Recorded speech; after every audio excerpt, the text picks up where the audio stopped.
ಸ್ಪರ್ಧಾತ್ಮಕ ಪರೀಕ್ಷಾ ಮಾಹಿತಿ ಯೂಟ್ಯೂಬ್ ಚಾನಲ್ಗೆ ಎಲ್ಲರಿಗೂ ಸ್ವಾಗತ. ಇವತ್ತು ನಾವು ಸಾಮಾನ್ಯ ಜ್ಞಾನಕ್ಕೆ ಸಂಬಂಧಿಸಿದಂತೆ ಸುಮಾರು 40 ಪ್ರಶ್ನೆಗಳನ್ನು ಚರ್ಚೆ ಮಾಡೋಣ. ಈ 40 ಪ್ರಶ್ನೆಗಳು ವಿಜ್ಞಾನ, ತಂತ್ರಜ್ಞಾನ, ಇತಿಹಾಸ, ಪ್ರಚಲಿತ ಘಟನೆಗಳು, ರಾಜಕೀಯ, ಅರ್ಥಶಾಸ್ತ್ರ ಮುಂತಾದ ವಿಷಯಗಳನ್ನು ಒಳಗೊಂಡಿರುತ್ತವೆ. ಆದ್ದರಿಂದ ವಿಡಿಯೋನ ಸ್ಕಿಪ್ ಮಾಡದೆ ಕೊನೆವರೆಗೂ ನೋಡಿ ಮತ್ತು ಎಲ್ಲ ಸ್ಪರ್ಧಾತ್ಮಕ ಪರೀಕ್ಷೆಗಳಿಗೆ ಉಪಯುಕ್ತ ಮಾಹಿತಿಯಾಗಿದೆ. ಸೊ ವಿಡಿಯೋವನ್ನು ಸ್ಟಾರ್ಟ್ ಮಾಡೋಣ. ಪ್ರಶ್ನೆ ನಂಬರ್ 1, ಭಾರತದ ನಾಗರಿಕತೆಗಳ ತೊಟ್ಟಿಲು ಎಂದು ಯಾವ ನದಿಯನ್ನು ಕರೆಯುತ್ತಾರೆ? ಇದಕ್ಕೆ ಸರಿಯಾದ ಉತ್ತರವನ್ನು ನಾವು ನೋಡೋದಕ್ಕಿಂತ ಮುಂಚೆ ಆಪ್ಷನ್ಸ್ಗಳನ್ನು ನೋಡೋಣ. ಆಪ್ಷನ್ ಎ ಗಂಗಾ ನದಿ, ಆಪ್ಷನ್ ಬಿ ಯಮುನಾ ನದಿ, ಆಪ್ಷನ್ ಸಿ ಸಿಂಧೂ ನದಿ, ಆಪ್ಷನ್ ಡಿ ಸರಸ್ವತಿ ನದಿ. ಇದಕ್ಕೆ ಸರಿಯಾದ ಉತ್ತರ ಸಿಂಧೂ ನದಿಯನ್ನು ಭಾರತದ ನಾಗರಿಕತೆಗಳ ತೊಟ್ಟಿಲು ಎಂದು ಕರೆಯುತ್ತಾರೆ. ಎರಡನೇ ಪ್ರಶ್ನೆಯನ್ನು ನಾವು ನೋಡುವುದಾದರೆ ಪ್ರಶ್ನೆ ನಂಬರ್ 2, ಬುದ್ಧನನ್ನು ಏಷ್ಯಾದ ಬೆಳಕು ಎಂದು ಕರೆದವರು ಯಾರು? Option A Nelson Mandela, option B Arnold Toynbee, option C Bhadrabahu, option D Fahien. ಇದಕ್ಕೆ ಸರಿಯಾದ ಉತ್ತರ ಅರ್ನಾಲ್ಡ್ ಟೈನಬಿ. ಅರ್ನಾಲ್ಡ್ ಟೈನಬಿ ಅವರು ಬುದ್ಧನನ್ನು ಏಷ್ಯಾದ ಬೆಳಕು ಎಂದು ಕರೆಯುತ್ತಾರೆ. ಸೊ ಫ್ರೆಂಡ್ಸ್, ಬುದ್ಧ ಜನಿಸಿದ್ದು ಯಾವಾಗ ಎಂದು ಕಾಮೆಂಟ್ ಮೂಲಕ ತಿಳಿಸಿ. ಬುದ್ಧ ಜನಿಸಿದ್ದು ಯಾವಾಗ? ಇನ್ನು ನಾವು ಮೂರನೇ ಪ್ರಶ್ನೆಗೆ ಹೋಗುವುದಾದರೆ ಸಿಂಧೂ ನದಿಯ ಉಗಮ ಸ್ಥಳ ಯಾವುದು? ಸಿಂಧೂ ನದಿಯ ಉಗಮ ಸ್ಥಳ ಯಾವುದು ಅಂದರೆ ಸಿಂಧೂ ನದಿ ಎಲ್ಲಿ ಉಗಮವಾಯಿತು ಅಂತೇಳಿ ಪ್ರಶ್ನೆ ಕೇಳಿದ್ದಾರೆ. Option A Gangotri, option B Yamunotri, option C Manasa Sarovar, option D ರಕ್ಕಸಲೇಖ. ಇದಕ್ಕೆ ಸರಿಯಾದ ಉತ್ತರ ಮಾನಸ ಸರೋವರ. ಮಾನಸ ಸರೋವರದಲ್ಲಿ ಸಿಂಧೂ ನದಿಯ ಉಗಮ ಸ್ಥಳವಿದೆ. ಸಿಂಧೂ ನದಿಯು ಸುಮಾರು 3 ದೇಶಗಳಲ್ಲಿ ಹರಿದು ಹೋಗುತ್ತದೆ ಮತ್ತು ಅರಬ್ಬಿ ಸಮುದ್ರಕ್ಕೆ ಸೇರುತ್ತದೆ. ಆ 3 ದೇಶಗಳು ಯಾವುವು ಅಂತಂದರೆ, ಒಂದು ಚೀನಾದ ಮಾನಸ ಸರೋವರದಲ್ಲಿ ಇದು ಉಗಮವಾಗ್ತದೆ.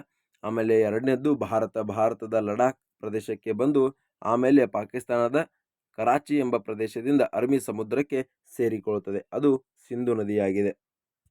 ಸೊ ಸಿಂಧೂ ನದಿಯು ಪಾಕಿಸ್ತಾನದ ರಾಷ್ಟ್ರೀಯ ನದಿಯಾಗಿದೆ. ಸಿಂಧೂ ನದಿಯು ಪಾಕಿಸ್ತಾನದ ರಾಷ್ಟ್ರೀಯ ನದಿಯಾಗಿದೆ. ಸೊ ಪಾಯಿಂಟ್ಸನ್ನು ನೋಟ್ಸ್ ಮಾಡಿಕೊಂಡ್ರೆ ಒಳ್ಳೆಯದು ಫ್ರೆಂಡ್ಸ್, ಯಾಕಂದರೆ ಮುಂದಿನ ಎಲ್ಲ ಸ್ಪರ್ಧಾತ್ಮಕ ಪರೀಕ್ಷೆಗಳಿಗೆ ಉಪಯುಕ್ತ ಮಾಹಿತಿಯಾಗಿದೆ. ನಾವು 4ನೇ ಪ್ರಶ್ನೆಗೆ ಹೋಗುವುದಾದರೆ ಪ್ರಶ್ನೆ ನಂಬರ್ 4, ಬಂಗಾಳ ವಿಭಜನೆ ಕಾಯ್ದೆಯನ್ನು ರದ್ದುಪಡಿಸಿದವರು ಯಾರು? ಪ್ರಶ್ನೆಯನ್ನು ಅರ್ಥ ಮಾಡ್ಕೊಳ್ಳಿ. ಬಂಗಾಳ ವಿಭಜನೆ ಕಾಯ್ದೆಯನ್ನು ರದ್ದುಪಡಿಸಿದವರು, ಜಾರಿಗೆ ತಂದವರಲ್ಲ, ರದ್ದುಪಡಿಸಿದವರು ಯಾರು ಅಂತೇಳಿ ಪ್ರಶ್ನೆ ಕೇಳಿದ್ದಾರೆ. Options A lord Curzon, B Cornwallis, C lord Hardinge, D William Bentinck. ಇದಕ್ಕೆ ಸರಿಯಾದ ಉತ್ತರ ಲಾರ್ಡ್ ಹಾರ್ಡಿಂಜ್. ಲಾರ್ಡ್ ಹಾರ್ಡಿಂಜ್ ಅವರು ಬಂಗಾಳ ವಿಭಜನೆ ಕಾಯ್ದೆಯನ್ನು ರದ್ದುಗೊಳಿಸ್ತಾರೆ. ಮತ್ತು ಬಂಗಾಳ ವಿಭಜನೆ ಕಾಯ್ದೆಯನ್ನು ಜಾರಿಗೆ ತಂದವರು ಯಾರು? Lord Curzon.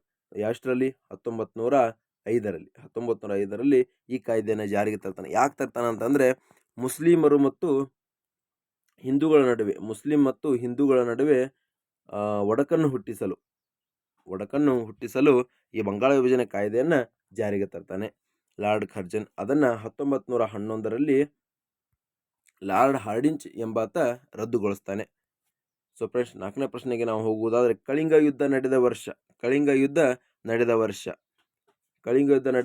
Option A 809, option B 608, option C 264, option D 261. ಇದಕ್ಕೆ ಸರಿಯಾದ ಉತ್ತರ 261ರಲ್ಲಿ ಕಳಿಂಗ ಯುದ್ಧವನ್ನು ಮಾಡ್ತಾನೆ. ಯಾರು ಮಾಡ್ತಾರ ಅಂತಂದರೆ ಅಶೋಕ ಯಾವ ಒಂದು ಸಾಮ್ರಾಜ್ಯದಲ್ಲಿ ಮಾಡ್ತಾನೆ? ಮೌರ್ಯ ಸಾಮ್ರಾಜ್ಯದಲ್ಲಿ. ಅಶೋಕ ಯಾರ ಮಗ? ಬಿಂದುಸಾರನ ಮಗ. ಬಿಂದುಸಾರ ಯಾರ ಮಗ? ಚಂದ್ರಗುಪ್ತ ಮೌರ್ಯನ ಮಗ. ಚಂದ್ರಗುಪ್ತ ಮೌರ್ಯ ಯಾರ ಮಗ? ಮಯೂರಸುತ ಮಗ. ಅಂದರೆ ಅದು ಯಾವ ಇದರಲ್ಲಿ ಉಲ್ಲೇಖವಿದೆ? ಅದು ಮೆಗಸ್ತನಿಸ್ ಇಂಡಿಕಾ ಹಾಗೂ ವಿಶಾಖದತ್ತನ ಮುದ್ರಾ ರಾಕ್ಷಸ ಎಂಬ ಕೃತಿಯಲ್ಲಿ ಚಂದ್ರಗುಪ್ತ ಮೌರ್ಯ ಮಯೂರನ ಮಗ ಎಂಬ ಉಲ್ಲೇಖವಿದೆ. ಸೊ ಎಲ್ಲ ಪಾಯಿಂಟ್ಸ್ಗಳು ಇತಿಹಾಸಕ್ಕೆ ಸಂಬಂಧಿಸಿದಂತೆ ಇಂಪಾರ್ಟೆಂಟ್ ಆಗಿವೆ, ಆದ್ದರಿಂದ ನೋಟ್ಸ್ ಮಾಡ್ಕೊಳ್ಳಿ. ಇದಕ್ಕೆ ಸರಿಯಾದ ಉತ್ತರ 261. ಇನ್ನು 6ನೇ ಪ್ರಶ್ನೆಯನ್ನು ನಾವು ನೋಡುವುದಾದರೆ ಪ್ರಶ್ನೆ ನಂಬರ್ 6, ಗಾಥಾ ಸಪ್ತಸತಿ ಕೃತಿಯನ್ನು ಬರೆದವರು ಯಾರು? ಗಾಥಾ ಸಪ್ತಸತಿ ಕೃತಿಯನ್ನು ಬರೆದವರು ಯಾರು? ಸೊ ಮೇನ್ ಇಂಪಾರ್ಟೆಂಟ್ ಕೃತಿ, ಇದರ ಬಗ್ಗೆ ಈಗಾಗಲೇ ನೀವು ಓದಿರ್ತೀರಿ. Option A Hala, option B Kanishka, option C Gautamiputra Satakarni, option D Simuka. ಇದಕ್ಕೆ ಸರಿಯಾದ ಉತ್ತರ ಹಾಲರಾಜ. ಹಾಲರಾಜನು ಗಾಥಾ ಸಪ್ತಸತಿ ಕೃತಿಯನ್ನು ಬರಿತಾನೆ. ಈತ ಶಾತವಾಹನರ 17ನೇ ಅರಸ, ಸ್ಥಾಪಕ ಸಿಮುಖ. ಈ ಗಾಥಾ ಸಪ್ತಸತಿ ಕೃತಿಯು ಸುಮಾರು 700 ಶೃಂಗಾರ ಕಾವ್ಯಗಳನ್ನು ಒಳಗೊಂಡಿದೆ ಹಾಗೂ ಪ್ರಾಕೃತ ಭಾಷೆಯಲ್ಲಿದೆ. ಈ ಗಾಥಾ ಸಪ್ತಸತಿಯು ಪ್ರಾಕೃತ ಭಾಷೆಯಲ್ಲಿದೆ. ಇನ್ನು ಪ್ರಶ್ನೆ ನಂಬರ್ 7 ನೋಡುವುದಾದರೆ ಪ್ರಶ್ನೆ ನಂಬರ್ 7, ಕೆಳಗಿನ ಯಾವ ವಿಧಿಯು ರಾಷ್ಟ್ರಪತಿಯ ಬಗ್ಗೆ ತಿಳಿಸುತ್ತದೆ? ಕೆಳಗಿನ ಯಾವ ವಿಧಿಯು ರಾಷ್ಟ್ರಪತಿಯ ಬಗ್ಗೆ ತಿಳಿಸುತ್ತದೆ? ಯಾವ ವಿಧಿ ಅಂತ ಕೇಳಿದ್ದಾರೆ. ಆಪ್ಷನ್ ಎ 62ನೇ ವಿಧಿ, ಆಪ್ಷನ್ ಬಿ 53ನೇ ವಿಧಿ, ಆಪ್ಷನ್ ಸಿ 61ನೇ ವಿಧಿ, ಆಪ್ಷನ್ ಡಿ 52ನೇ ವಿಧಿ. ಇದಕ್ಕೆ ಸರಿಯಾದ ಉತ್ತರ 52ನೇ ವಿಧಿ ರಾಷ್ಟ್ರಪತಿಯವರ ಬಗ್ಗೆ ತಿಳಿಸುತ್ತದೆ. ರಾಷ್ಟ್ರಪತಿಯವರ ಅಧಿಕಾರಾವಧಿ 5 ವರ್ಷ. 5 ವರ್ಷಕ್ಕೆ ಮತ್ತೊಬ್ಬ ರಾಷ್ಟ್ರಪತಿಯನ್ನು ಆಯ್ಕೆ ಮಾಡ್ತಾರೆ.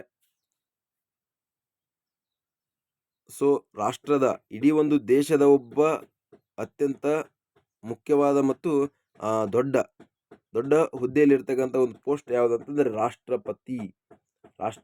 ಹೌದಾ? ಸೊ 8ನೇ ಪ್ರಶ್ನೆಗೆ ನಾವು ಹೋಗುವುದಾದರೆ ಪ್ರಶ್ನೆ ನಂಬರ್ 8, ಭಾರತದಲ್ಲಿ ಒಟ್ಟು ಎಷ್ಟು ವನ್ಯಜೀವಿ ಧಾಮಗಳಿವೆ? ಇಡೀ ಭಾರತದಲ್ಲಿ ಎಷ್ಟು ವನ್ಯಜೀವಿ ಧಾಮಗಳಿವೆ ಎಂದು ಪ್ರಶ್ನೆ ಕೇಳಿದ್ದಾರೆ. Option A 103, option B 196, option C 523, option D 408. ಇದಕ್ಕೆ ಸರಿಯಾದ ಉತ್ತರ option C is a right answer. 523 ರಾಷ್ಟ್ರೀಯ ಅಂದರೆ ಇಡೀ ದೇಶದಲ್ಲಿ ವನ್ಯಜೀವಿ ಧಾಮಗಳಿವೆ. ಪ್ರಶ್ನೆ ನಂಬರ್ 9 ನಾವು ನೋಡುವುದಾದರೆ ಪಾಕಿಸ್ತಾನದ ರಾಷ್ಟ್ರೀಯ ನದಿ ಎಂದು ಯಾವುದನ್ನು ಕರೆಯುತ್ತಾರೆ? ಪಾಕಿಸ್ತಾನದ ರಾಷ್ಟ್ರೀಯ ನದಿ ಎಂದು ಯಾವುದನ್ನು ಕರೆಯುತ್ತಾರೆ? ಸಿಂಧು, ಪಿಯಾಜ್, ಝೇಲಂ, ಸಲ್ಟೇಜಾ. ಇದಕ್ಕೆ ಸರಿಯಾದ ಉತ್ತರ ಸಿಂಧು ನದಿ. ಸಿಂಧು ನದಿಯನ್ನು ರಾಷ್ಟ್ರೀಯ ನದಿ, ಪಾಕಿಸ್ತಾನದ ರಾಷ್ಟ್ರೀಯ ನದಿ ಎಂದು ಕರೆಯುತ್ತಾರೆ. ಏಕೆಂತಂದರೆ ಇಡೀ ಪಾಕಿಸ್ತಾನದಲ್ಲಿ ಅತಿ ಉದ್ದವಾಗಿ ಮತ್ತು ದೊಡ್ಡದಾಗಿ ಹರಿಯುವ ನದಿ ಅಂದರೆ ಸಿಂಧು ನದಿಯಾಗಿರುತ್ತದೆ. ಆದ್ದರಿಂದ ಪಾಕಿಸ್ತಾನದ ರಾಷ್ಟ್ರೀಯ ನದಿ ಸಿಂಧು ನದಿಯಾಗಿರುತ್ತದೆ. ಇನ್ನು 10ನೇ ಪ್ರಶ್ನೆಯನ್ನು ನೋಡುವುದಾದರೆ ಪ್ರಶ್ನೆ ನಂಬರ್ 10, ಬಾಕ್ರಾನಂಗಲ್ ಅಣೆಕಟ್ಟನ್ನು ಈ ನದಿಗೆ ಅಡ್ಡಲಾಗಿ ಕಟ್ಟಲಾಗಿದೆ. ಬಾಕ್ರಾನಂಗಲ್ ಅಣೆಕಟ್ಟನ್ನು ಈ ನದಿಗೆ ಅಡ್ಡಲಾಗಿ ಕಟ್ಟಲಾಗಿದೆ ಎಂದು ಪ್ರಶ್ನೆ ಕೇಳಿದ್ದಾರೆ. ಇದಕ್ಕೆ ಸರಿಯಾದ ಉತ್ತರವನ್ನು ನಾವು ನೋಡೋದಕ್ಕಿಂತ ಮುಂಚೆ ಆಪ್ಷನ್ಸ್ಗಳನ್ನು ನೋಡೋಣ. ಆಪ್ಷನ್ ಎ ಗಂಗಾ ನದಿ, ಆಪ್ಷನ್ ಬಿ ಯಮುನಾ ನದಿ, ಆಪ್ಷನ್ ಸಿ ಸರಸ್ವತಿ ನದಿ, ಆಪ್ಷನ್ ಡಿ ಸಲ್ಟೇಜ್ ನದಿ. ಇದಕ್ಕೆ ಸರಿಯಾದ ಉತ್ತರ ಸಲ್ಟೇಜ್ ನದಿ. ಸಲ್ಟೇಜ್ ನದಿಗೆ ಬಾಕ್ರಾನಂಗಲ್ ಅಣೆಕಟ್ಟನ್ನು ಕಟ್ಟಲಾಗಿದೆ, ಅಡ್ಡಲಾಗಿ ಕಟ್ಟಲಾಗಿದೆ. ಸಲ್ಟೇಜ್ ನದಿಯು ಯಾವ ನದಿಯ ಒಂದು ಉಪನದಿಯಾಗಿದೆ? ಸಿಂಧೂ ನದಿಯ ಒಂದು ಉಪನದಿಯಾಗಿದೆ. ಇನ್ನು ನಾವು ಪ್ರಶ್ನೆ ನಂಬರ್ 11 ನೋಡೋಣ. ಪ್ರಶ್ನೆ ನಂಬರ್ 11, ಮೋಹಿನಿಯಾಟ್ಟಂ ನೃತ್ಯವು ಯಾವ ರಾಜ್ಯಕ್ಕೆ ಸಂಬಂಧಿಸಿದಂತೆ? ಮೋಹಿನಿಯಾಟ್ಟಂ ಯಾವ ರಾಜ್ಯಕ್ಕೆ ಸಂಬಂಧಿಸಿದಂತೆ? Option A Karnataka, option B Kerala, option D C Andhra Pradesh, D Gujarat. ಇದಕ್ಕೆ ಸರಿಯಾದ ಉತ್ತರ Kerala. Option B is a right answer. ಕಥಕಂ ಮತ್ತು ಮೋಹಿನಿಯಾಟ್ಟಂ ಎರಡೂ ನೃತ್ಯಗಳು ಕೇರಳ ರಾಜ್ಯಕ್ಕೆ ಸಂಬಂಧಿಸಿವೆ. ನಾವು ಪ್ರಶ್ನೆ ನಂಬರ್ 12 ನೋಡೋಣ. ಪ್ರಶ್ನೆ ನಂಬರ್ 12, ಕೇಸರಿ ಮತ್ತು ಮರಾಠಿ ಕೃತಿಯನ್ನು ಬರೆದವರು ಯಾರು? ಕೇಸರಿ ಮತ್ತು ಮರಾಠಿ ಕೃತಿಯನ್ನು ಬರೆದವರು ಯಾರು? Option A Bal Gangadhar Tilak, option B Mahatma Gandhi, option C Gopal Krishna Gokhale, option D Bhagat Singh. ಇದಕ್ಕೆ ಸರಿಯಾದ ಉತ್ತರ ಬಾಲ್ ಗಂಗಾಧರ್ ತಿಲಕ್ ಅವರು ಕೇಸರಿ ಮತ್ತು ಮರಾಠಿ ಕೃತಿಯನ್ನು ಬರೀತಾರೆ. 13ನೇ ಪ್ರಶ್ನೆಗೆ ನಾವು ಹೋಗುವುದಾದರೆ ಮಾನವ ದೇಹದಲ್ಲಿ ಒಟ್ಟು ಮೂಳೆಗಳ ಸಂಖ್ಯೆ ಎಷ್ಟು? ಪ್ರಶ್ನೆ ನಂಬರ್ 13, ಮಾನವ ದೇಹದಲ್ಲಿ ಒಟ್ಟು ಮೂಳೆಗಳ ಸಂಖ್ಯೆ ಎಷ್ಟು?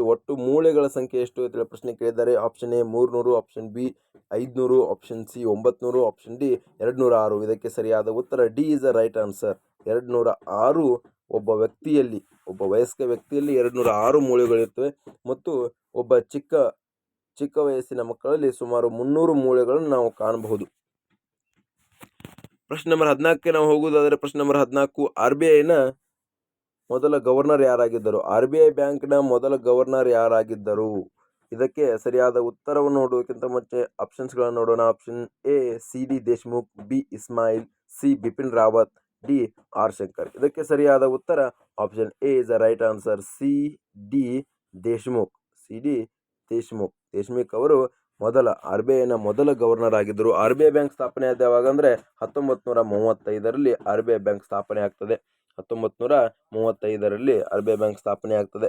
ಇನ್ನು ನಾವು 15ನೇ ಪ್ರಶ್ನೆ ನೋಡುವುದಕ್ಕಿಂತ ಮುಂಚೆ ಪ್ರಶ್ನೆ ನಂಬರ್ 15, ಅತಿ ಹೆಚ್ಚು ಚಿರತೆಗಳನ್ನು ಹೊಂದಿರುವ ರಾಜ್ಯ ಯಾವುದು? ಇದು ಕರೆಂಟ್ ಅಫೇರ್ಸ್ ಸಂಬಂಧಿಸಿದಂತೆ ಪ್ರಶ್ನೆಯಾಗಿದೆ. ಕರೆಂಟ್ ಅಫೇರ್ಸ್ 2024 ಮಾರ್ಚ್ ಏಪ್ರಿಲ್ ತಿಂಗಳಲ್ಲಿ ಬಂದಿರತಕ್ಕಂಥ ಒಂದು ವರದಿ. ಈ ಚಿರತೆಗಳ ಒಂದು ಪಾಪ್ಯುಲೇಷನ್ ಅಂದರೆ ಚಿರತೆಗಳ ಒಂದು ಜನಸಂಖ್ಯೆಯನ್ನು ಗಣತಿ 2 ವರ್ಷಕ್ಕೊಮ್ಮೆ ಮಾಡ್ತಾರೆ. ಇನ್ನು ನಾವು ಇದು ಅತಿ ಹೆಚ್ಚು ಚಿರತೆಗಳು ಹೊಂದಿರುವ ರಾಜ್ಯವನ್ನು ನೋಡುವುದಾದರೆ option A Karnataka, B Maharashtra, C Tamil Nadu, D Madhya Pradesh. ಇದಕ್ಕೆ ಸರಿಯಾದ ಉತ್ತರ option D is the right answer, D. ಇಡೀ ದೇಶದಲ್ಲಿ ಅತಿ ಹೆಚ್ಚು ಚಿರತೆಗಳನ್ನು ಮಧ್ಯಪ್ರದೇಶ ರಾಜ್ಯವು ಹೊಂದಿದೆ. ಇನ್ನು ನಾವು ಪ್ರಶ್ನೆ ನಂಬರ್ 16 ನೋಡುವುದಾದರೆ, ಪ್ರಶ್ನೆ ನಂಬರ್ 16, 12ನೇ ವಿಶ್ವ ಕನ್ನಡ ಸಮ್ಮೇಳನ ಯಾವ ದೇಶದಲ್ಲಿ ನಡೆಯಲಿದೆ? ವಿಶ್ವ ಕನ್ನಡ ಸಮ್ಮೇಳನ ಯಾವ ದೇಶದಲ್ಲಿ ನಡೆಯಲಿದೆ ಎಂದು ಪ್ರಶ್ನೆ ಕೇಳಿದ್ದಾರೆ. ಇದಕ್ಕೆ ಸರಿಯಾದ ಉತ್ತರವನ್ನು ನೋಡುವುದಕ್ಕಿಂತ ಮುಂಚೆ ಆಪ್ಷನ್ಸ್ಗಳನ್ನು ನೋಡೋಣ. Option A America, option B China, option C Pakistan, option D Bharat. ಇದಕ್ಕೆ ಸರಿಯಾದ ಉತ್ತರ America. Option A is a right answer. Option A is a right answer. Option A is a right answer. 17 ಪ್ರಶ್ನೆಯನ್ನ ನೋಡುವುದಾದರೆ, ಪ್ರಶ್ನೆ ನಂಬರ್ 17, ವೃಷಭವತಿ ಏತ ನೀರಾವರಿ ಯೋಜನೆಯು ಯಾವ ನಗರಕ್ಕೆ ಸಂಬಂಧಿಸಿದೆ? ವೃಷಭವತಿ ಏತ ನೀರಾವರಿಯು ಯಾವ ನಗರಕ್ಕೆ ಸಂಬಂಧಿಸಿದೆ ಎಂದು ಪ್ರಶ್ನೆ ಕೇಳಿದ್ದಾರೆ. Option A Belagavi, option B Dharwad, option C Bengaluru, option D Bengaluru ನಗರ. ಇದಕ್ಕೆ ಸರಿಯಾದ ಉತ್ತರ ಬೆಂಗಳೂರು ನಗರದಲ್ಲಿ ವೃಷಭಾವತಿ ಏತ ನೀರಾವರಿಯನ್ನ ಯೋಜನೆಯನ್ನ ಕೈಗೊಂಡಿದ್ದಾರೆ. ಪ್ರಶ್ನೆ ನಂಬರ್ 18 ನಾವು ನೋಡುವುದಾದರೆ, ಪ್ರಶ್ನೆ ನಂಬರ್ 18, ಪಂಚಮಿಂತ್ರ ವಾಟ್ಸಪ್ ಮೂಲಕ 72 ಸೇವೆಗಳನ್ನು ಜಾರಿಗೆ ತಂದ ಮೊದಲ ರಾಜ್ಯ ಯಾವುದು? 72 ಸೇವೆಗಳನ್ನು ಜಾರಿಗೆ ತಂದ ಮೊದಲ ರಾಜ್ಯ ಯಾವುದು? ಇದಕ್ಕೆ ಸರಿಯಾದ ಉತ್ತರ Telangana. Option B is a right answer. ನಾವು 19ನೇ ಪ್ರಶ್ನೆಯನ್ನು ನೋಡುವುದಾದರೆ, ಪ್ರಶ್ನೆ ನಂಬರ್ 19, ಭೂಮಿಯ ಭೂಪಟದಲ್ಲಿ ಒಟ್ಟು ಎಷ್ಟು ಅಕ್ಷಾಂಶಗಳಿವೆ? ಭೂಪಟದಲ್ಲಿ ಒಟ್ಟು ಎಷ್ಟು ಅಕ್ಷಾಂಶ? ಇದು ಜಿಯೋಗ್ರಫಿಗೆ ಸಂಬಂಧಿಸಿದ ಒಂದು ಪ್ರಶ್ನೆ. ಭೂಮಿಯ ಭೂಪಟದಲ್ಲಿ ಒಟ್ಟು ಎಷ್ಟು ಅಕ್ಷಾಂಶಗಳಿವೆ ಎಂದು ಪ್ರಶ್ನೆ ಕೇಳಿದ್ದಾರೆ. Option A 385, option B 688, option C 180, option D 678. ಇದಕ್ಕೆ ಸರಿಯಾದ ಉತ್ತರ 180 ಅಕ್ಷಾಂಶಗಳು ಈ ಭೂಮಿಯ ಭೂಪಟದಲ್ಲಿ ಕಾಣಿಸಿಕೊಳ್ಳುತ್ತವೆ. ಪ್ರಶ್ನೆ ನಂಬರ್ 20 ನಾವು ನೋಡುವುದಾದರೆ, ಭಾರತದ ಅತಿ ದೊಡ್ಡ ಬಂದರು ಯಾವುದು? ಭಾರತದ ಅತಿ ದೊಡ್ಡ ಬಂದರು ಯಾವುದು ಅಂತ ಪ್ರಶ್ನೆ ಕೇಳಿದ್ದಾರೆ. ಆಪ್ಷನ್ ಎ ಮುಂಬೈ ಬಂದರು, ಆಪ್ಷನ್ ಬಿ ಕಲ್ಕತ್ತಾ ಬಂದರು, ಆಪ್ಷನ್ ಸಿ ಗೋವಾ ಬಂದರು, ಆಪ್ಷನ್ ಡಿ ಗುಜರಾತ್ ಬಂದರು. ಇದಕ್ಕೆ ಸರಿಯಾದ ಉತ್ತರ option A is a right answer. Mumbai ಬಂದರನ್ನ ಭಾರತದ ಅತಿ ದೊಡ್ಡ ಬಂದರು ಎಂದು ಕರೆಯುತ್ತಾರೆ. ಇನ್ನು ಪ್ರಶ್ನೆ ನಂಬರ್ 21 ನಾವು ನೋಡುವುದಾದರೆ, ಪ್ರಶ್ನೆ 21, ಭಾರತದಲ್ಲಿ ಅತಿ ಹೆಚ್ಚು ಬಾಕ್ಸೈಟ್ ಉತ್ಪಾದಿಸುವ ರಾಜ್ಯ ಯಾವುದು? ಅತಿ ಹೆಚ್ಚು ಬಾಕ್ಸೈಟ್ ಉತ್ಪಾದಿಸುವ ರಾಜ್ಯ ಯಾವುದು ಅಂತ ಪ್ರಶ್ನೆ ಕೇಳಿದ್ದಾರೆ. ಇದಕ್ಕೆ option A Orissa, B Karnataka, C Andhra Pradesh, D Telangana. ಇದಕ್ಕೆ ಸರಿಯಾದ ಉತ್ತರ Orissa. Option A is a right answer. Option A is a right answer. ಪ್ರಶ್ನೆ ನಂಬರ್ 22, ಮುಸ್ಲಿಂ ಲೀಗ್ ಸ್ಥಾಪನೆಯಾದ ವರ್ಷ? ಮುಸ್ಲಿಂ ಲೀಗ್ ಸ್ಥಾಪನೆಯಾದ ವರ್ಷ ಎಂದು ಪ್ರಶ್ನೆ ಕೇಳಿದ್ದಾರೆ. Option A 1234, option B 1679, option C 1929, option D 1906. ಸರಿಯಾದ ಉತ್ತರ 1906. 1906ರಲ್ಲಿ ಮುಸ್ಲಿಂ ಲೀಗನ್ನು ಸ್ಥಾಪನೆ ಮಾಡ್ತಾರೆ. ಲಾರ್ಡ್ ಕರ್ಜನ್ ಎಂಬಾತ 1905ರಲ್ಲಿ ಬಂಗಾಳ ವಿಭಜನೆ ಮಾಡುವುದರ ಮೂಲಕ ತದನಂತರ ಮುಸ್ಲಿಂ ಲೀಗನ್ನು ಸ್ಥಾಪನೆ ಮಾಡ್ತಾನೆ. ಯಾಕಂದರೆ ಮುಸ್ಲಿಮರು ಬೇರೆ, ಹಿಂದೂಗಳು ಬೇರೆ ಎಂದು ತನ್ನಲ್ಲಿ ಒಡೆದಾಳುವ ನೀತಿಯನ್ನು ಜಾರಿಗೆ ತರುವ ಸಲುವಾಗಿ ಹೀಗೆಲ್ಲ ಕಾರ್ಯಗಳನ್ನು ಕೈಗೊಳ್ತಾನೆ. ಪ್ರಶ್ನೆ ನಂಬರ್ 23, ಜಾಗತಿಕ ಮಣ್ಣಿನ ದಿನ ಎಂದು ಯಾವಾಗ ಆಚರಿಸುತ್ತಾರೆ? ಜಾಗತಿಕ ಮಣ್ಣಿನ ದಿನ ಅಂದರೆ ಇಡೀ ಜಗತ್ತಿನಲ್ಲಿ ಮಣ್ಣಿನ ದಿನ ಎಂದು ಯಾವಾಗ ಆಚರಿಸ್ತಾರೆ ಅಂತೇಳಿ ಪ್ರಶ್ನೆ ಇದೆ. Option A December 5, option B ಜನವರಿ 6, ಆಪ್ಷನ್ ಸಿ ಫೆಬ್ರವರಿ 27, ಆಪ್ಷನ್ ಡಿ ಡಿಸೆಂಬರ್ 1. ಇದಕ್ಕೆ ಸರಿಯಾದ ಉತ್ತರ option D is a right answer. December 5ರಂದು ಜಾಗತಿಕ ಮಣ್ಣಿನ ದಿನ ಎಂದು ಆಚರಿಸ್ತಾರೆ. ಪ್ರಶ್ನೆ ನಂಬರ್ 24 ನಾವು ನೋಡುವುದಾದರೆ, ಮಣ್ಣಿನ ಕುರಿತು ಅಧ್ಯಯನ ಮಾಡುವ ಶಾಸ್ತ್ರಕ್ಕೆ ಏನೆಂದು ಕರೆಯುತ್ತಾರೆ? ಮಣ್ಣಿನ ಕುರಿತು ಅಧ್ಯಯನ ಮಾಡುವ ಶಾಸ್ತ್ರಕ್ಕೆ ಏನೆಂದು ಕರೆಯುತ್ತಾರೆ? Option A psychology, option B pedology, option C ecology, option D ಯಾವುದೂ ಅಲ್ಲ. ಇದಕ್ಕೆ ಸರಿಯಾದ ಉತ್ತರ ಫೆಡಾಲಜಿ. ಮಣ್ಣಿನ ಒಂದು ಅಧ್ಯಯನ ಶಾಸ್ತ್ರಕ್ಕೆ ಫೆಡಾಲಜಿ ಎಂದು ಕರೆಯುತ್ತಾರೆ. ಪ್ರಶ್ನೆ ನಂಬರ್ 25, ಆಟೋಮನ್ ಟರ್ಕರು ಭಾರತಕ್ಕೆ ಯಾವಾಗ ಬಂದರು? ಸೋ ಈಜಿ ಪ್ರಶ್ನೆ. 2018ರಲ್ಲಿ ಕೇಳಲಾದ ಒಂದು PC ಎಕ್ಸಾಮ್ನಲ್ಲಿ ಕೇಳಲಾದ ಒಂದು ಪ್ರಶ್ನೆ. ಆಟೋಮನ್ ಟರ್ಕರು ಭಾರತಕ್ಕೆ ಯಾವಾಗ ಬಂದರು? ಇದಕ್ಕೆ ಆಪ್ಷನ್ಸ್ಗಳನ್ನ ನಾವು ನೋಡುವುದಾದರೆ, option A 1478, option B 1536, option C 1453, option D 1468. ಇದಕ್ಕೆ ಸರಿಯಾದ ಉತ್ತರ 1453ರಲ್ಲಿ ಆಟೋಮನ್ ಟರ್ಕರು ಭಾರತಕ್ಕೆ ಬರ್ತಾರೆ. ಯುರೋಪ್ ಮತ್ತು ಕಾನ್ಸ್ಟಾಂಟಿನೋಪಲ್ ನಗರವನ್ನು ವಶಪಡಿಸಿಕೊಳ್ಳುತ್ತಾರೆ.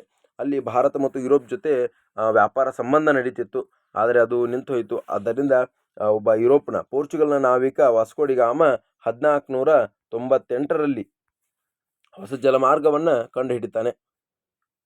ಅದುವೇ ಪೋರ್ಚುಗೀಸ್ನಿಂದ ಭಾರತಕ್ಕೆ ಹೊಸ ಜಲಮಾರ್ಗವನ್ನು ಕಂಡುಹಿಡಿದು ವ್ಯಾಪಾರವನ್ನು ಆರಂಭಿಸ್ತಾನೆ. ಪ್ರಶ್ನೆ ನಂಬರ್ 26ಕ್ಕೆ ಹೋಗುವುದಾದರೆ, ಬಾಂಗ್ಲಾದೇಶದ ರಾಜಧಾನಿ ಯಾವುದು? ಬಾಂಗ್ಲಾದೇಶದ ರಾಜಧಾನಿ ಯಾವುದು? ಇದೇ ವರ್ಷ SSC GD ಇಲ್ಲಿ ಕೇಳಲಾದ ಒಂದು ಮಹತ್ವಪೂರ್ಣವಾದ ಪ್ರಶ್ನೆಯಾಗಿದೆ. ಮತ್ತು ಮೊನ್ನೆ ನಡೆದ ಅಗ್ನಿವೀರ್ ಎಕ್ಸಾಮಲ್ಲಿ ಸಹ ಈ ಪ್ರಶ್ನೆಯನ್ನು ಕೇಳಿದ್ದಾರೆ. ಬಾಂಗ್ಲಾದೇಶದ ರಾಜಧಾನಿ ಯಾವುದು? ಇದರಲ್ಲಿ option A Delhi, option B Thimphu, option C Dhaka, option D Kigali. ಇದಕ್ಕೆ ಸರಿಯಾದ ಉತ್ತರ option C is the right answer. ಅದು ಢಾಕಾ. ಇಲ್ಲಿ ತಪ್ಪಾಗಿದೆ. ಢಾಕಾ ಇದು ಬಾಂಗ್ಲಾದೇಶದ ರಾಜಧಾನಿಯಾಗಿದೆ. ಪ್ರಶ್ನೆ ನಂಬರ್ 27, ಮ್ಯಾಕ್-ಮೋಹನ್ ಗಡಿ ರೇಖೆಯು ಯಾವ ದೇಶಗಳ ನಡುವಿನ ಗಡಿರೇಖೆಯಾಗಿದೆ? ಯಾವ ದೇಶಗಳ ನಡುವಿನ ಗಡಿರೇಖೆಯಾಗಿದೆ ಮ್ಯಾಕ್-ಮೋಹನ್ ಗಡಿ ರೇಖೆ? ಆಪ್ಷನ್ ಎ ಚೀನಾ ಮತ್ತು ಪಾಕಿಸ್ತಾನ, ಆಪ್ಷನ್ ಬಿ ಪಾಕಿಸ್ತಾನ ಮತ್ತು ಭಾರತ, ಆಪ್ಷನ್ ಸಿ ಭಾರತ ಮತ್ತು ಚೀನಾ, ಆಪ್ಷನ್ ಡಿ ಭಾರತ ಮತ್ತು ಶ್ರೀಲಂಕಾ. ಇದಕ್ಕೆ ಸರಿಯಾದ ಉತ್ತರ ಆಪ್ಷನ್ ಸಿ ಇಸ್ ದ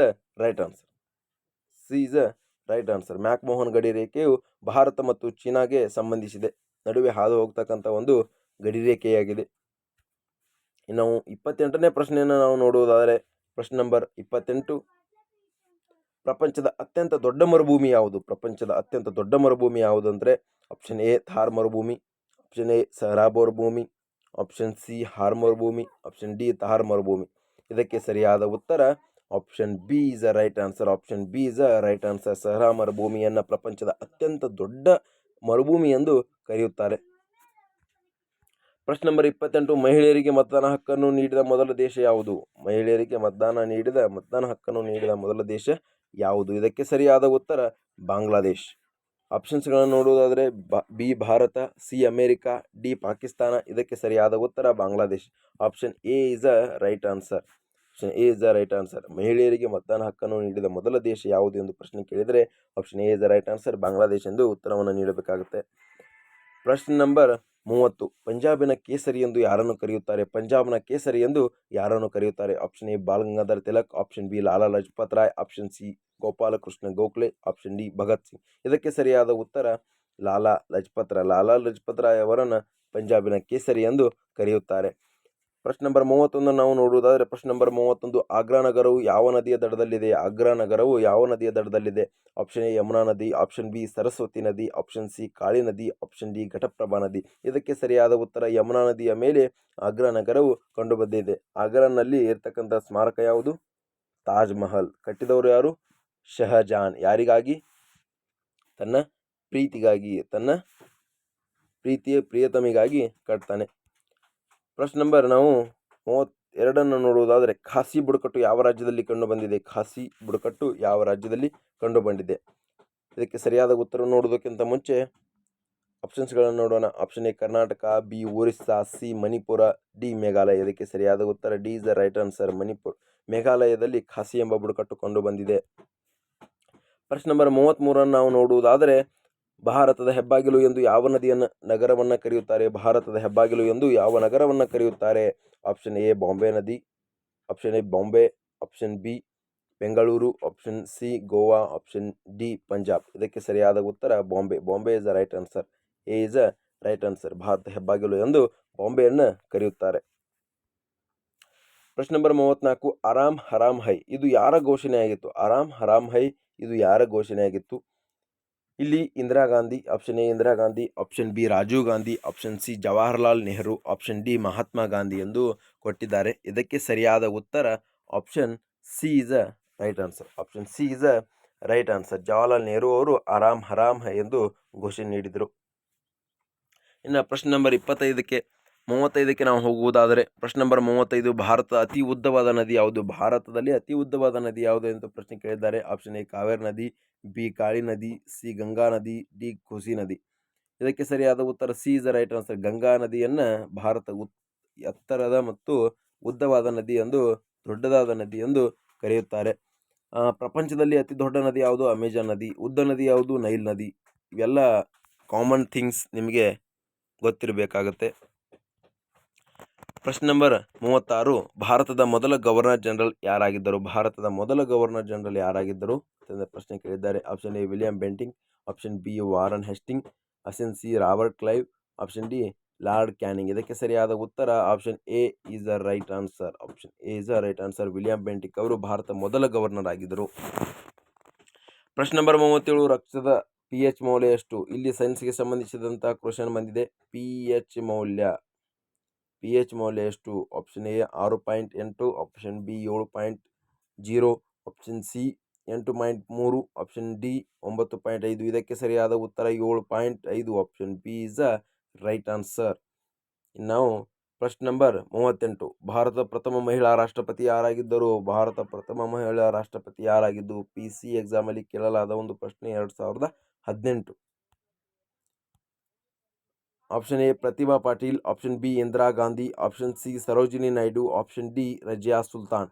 ಇದಕ್ಕೆ ಸರಿಯಾದ ಉತ್ತರ Pratibha Patil. Option A is the right answer. ಭಾರತದ ಪ್ರಥಮ ಮಹಿಳಾ ರಾಷ್ಟ್ರಪತಿಯಾಗಿದ್ದರು ಪ್ರತಿಭಾ ಪಾಟೀಲ್ ಅವರು.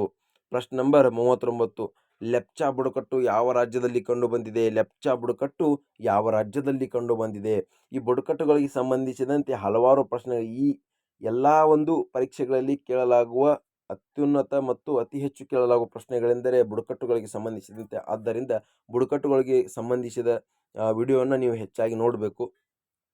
ಇದರಲ್ಲಿ ಆಪ್ಷನ್ಸ್ಗಳನ್ನು ನಾವು ನೋಡುವುದಾದರೆ option A Tamil Nadu, option B Andhra Pradesh, option C Kerala, option D Sikkim. ಇದಕ್ಕೆ ಸರಿಯಾದ ಉತ್ತರ option D is right answer. ಸಿಕ್ಕಿಮಲ್ಲಿ ಈ ಲೆಪ್ಚಾ ಬುಡಕಟ್ಟು ಕಂಡು ಬಂದಿದೆ.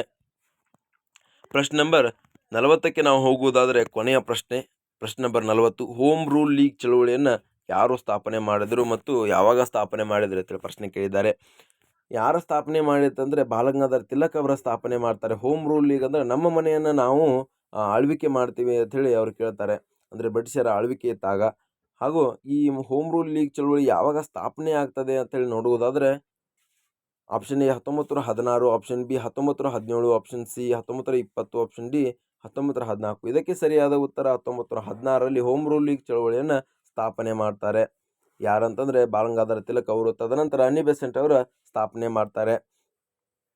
ಇಷ್ಟೆಲ್ಲ ಮಾಹಿತಿಯು ಸಾಮಾನ್ಯ ಜ್ಞಾನಕ್ಕೆ ಸಂಬಂಧಿಸಿದಂತೆ ಮಾಹಿತಿಯಾಗಿತ್ತು. ಸೊ ಫ್ರೆಂಡ್ಸ್, ವಿಡಿಯೋ ಇಷ್ಟವಾದರೆ ಲೈಕ್ ಮಾಡಿ, ಶೇರ್ ಮಾಡಿ ಮತ್ತು ನಮ್ಮ ವಿಡಿಯೋವನ್ನು ನಮ್ಮ ಚಾನಲ್ನ ಸಬ್ಸ್ಕ್ರೈಬ್ ಮಾಡ್ಕೊಳ್ಳಿ ಅಂತ ಹೇಳ್ತಾ ವಿಡಿಯೋನ ಕೊನೆಗೊಳಿಸ್ತಾ ಇದ್ದೀವಿ. ಎಲ್ಲರಿಗೂ ಧನ್ಯವಾದಗಳು. Thank you so much.